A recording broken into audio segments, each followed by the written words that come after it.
بسم الله الرحمن الرحیم. السلام علیکم ورحمت الله وبرکاته. امید در بکوم چې تاسو ټول به ټیک ټاکې الله پاکم خوشاله آباد ساته. نن چې کومه زمونږ وظیفه را د دې حوالې سره ده چې څومره طالب علمان دي د دوی چې کوم امتحانات در روان دي یا امتحانات د شروع دي یا امتحانات د شروع کیږي. د چا امتحان شروع دی د چا هغه محترمو در روان دی. نو په امتحان کې د کامیابۍ لپاره یو وظیفه ده ډیره زیاته بهترینه ډیره زیاته اعلی وظیفه ده. دومره پاورفل وظیفه ده چې دا وظیفه الله پاک پیغمبر علیه الصلاة والسلام ته ورکړې ده چې محبوبه دا کلمات وایه تا نه به اسم نه هېر کېږي. نو راځئ چې په دې ویډیو کې دغه کلمات زده کړو چې الله پاک پیغمبر علیه الصلاة والسلام ته کوم کلمات ښودلي دي. نو که دغه کلمات موږ په ښه طریقې باندې په صحیح طریقې باندې دا وایو انشاءالله العزیز الله پاک به زموږ او ستاسو پیپرې او دغه رنګ الله پاک به موږ او تاسو په ژوند کې په هر امتحان کې دا پاس راولي چې څومره دنیا لانجې کونجې دي څومره امتحانات دي کو د دین دي کو د دنیا دي کو پرچې مرچې دي دغه رنګې په ټولو امتحاناتو کې به الله پاک موږ او تاسو په اول نمبر کې دا راولي. یاد ساتئ چې د پیپرو کې د پاس کولو دپاره دغه رنګې په دنیا او په آخرت کې د پاس کېدو دپاره دوه خبرې دي. یو خبره محنت او دویمه خبره دا دعا ده چې کله موږ محنت کوو او دعا نه کوو نو بیا هم کار نه سازېږي. چې کله موږ دعا کوو او محنت نه کوو بیا هم کار نه سازېږي. نو کوشش به دا کوو چې موږ به وظیفه هم کوو کوشش به دا کوو چې موږ محنت هم کوو محنت هم پوره کوو دغه رنګې وظیفه هم پوره کوو.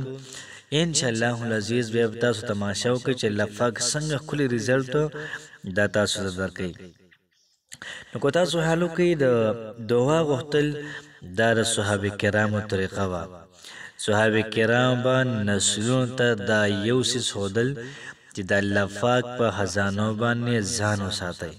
الله پاک چې کومې خزانې دي الله پاک نه وغواړئ الله پاک نه غواړئ چې کوم څه ستاسو په کار وي الله پاک نه دا وغواړئ. شیخ عبدالقادر جیلاني رحمه الله مور له تربیت داسې ورکړی و چې څه ټایم کې به دی وږی شو نو مور به ورته وویلې چې لاړ شه 2 رکعته نفل وکړه پلانکي ځای کې به الله پاک تعالی خوراک ایښوي. مور به له خوراک کېښودو هغلته کې د ولاړې 2 رکعته نفل به یې وکړل او روټۍ به یې ځان له راواغېستله تاح نه. نو مور به ورته وایي چې روټۍ کوم ځای کې وه وایي تاح کې وه وایي چا درکړه وایي الله پاک راکړله. نو دغه رنګې موږ د الله پاک نه غوښتونکي شو. یو پیره مور په کور کې نه وه او دی د سکول نه رالی یا دی د مدرسې نه رالی او کور کې کېناسته مور کور کې نه وه مور بل ځای کې وه خو مور ډېره زیاته پریشانه وه چې نن زه کور کې نه یم او روزانه و د زه خوراک دمه نن به عبدالقادر څه چل کړی. خو چې کله مور کور ته واپس راله دا راته ووایي چې نن دې خوراک کړی کو نه دی کړی. هغه ته وایي مور نن مې ډېر زیات ناشنا خوراک کړ نن زما رب ما له ډېره زیاته بهترین روټۍ راکړې وه. نو یاد ساتئ چې دلته کې د عبدالقادر جیلاني رحمه الله د الله پاک په خزانو باندې مکمل یقین ده مکمل یقین. نو چې کله مکمل یقین چې موږ د الله پاک په خزانو باندې کوو انشاءالله العزیز الله پاک به موږ او تاسو له رزق هم راکړي. الله پاک به موږ او تاسو ټول په امتحاناتو کې را په اول نمبر کې راولي.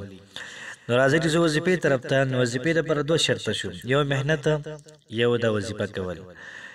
وظیفه داسې ده چې لا اله الا انت سبحانك اني كنت من الظالمین دا موږ 3 پیرې وایو او دغه رنګې د دې سره سره دا وظیفه به روزانه 3 پیرې د هر مانځه نه بعد کوو.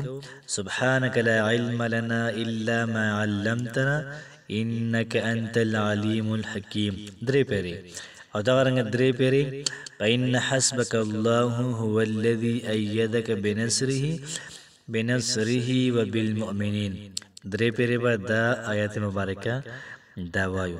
انشاءالله العزیز الله پاک به موږ او تاسو له ډېر زیات ښه پوزیشن دا راکړي. ویډیو مخکې د ثواب په خاطر شیر کړئ چې نورو خلکو ته هم دا فایده ورسیږي. الله پاک هم خوشحاله آباد ساته. السلام علیکم ورحمت الله وبرکاته.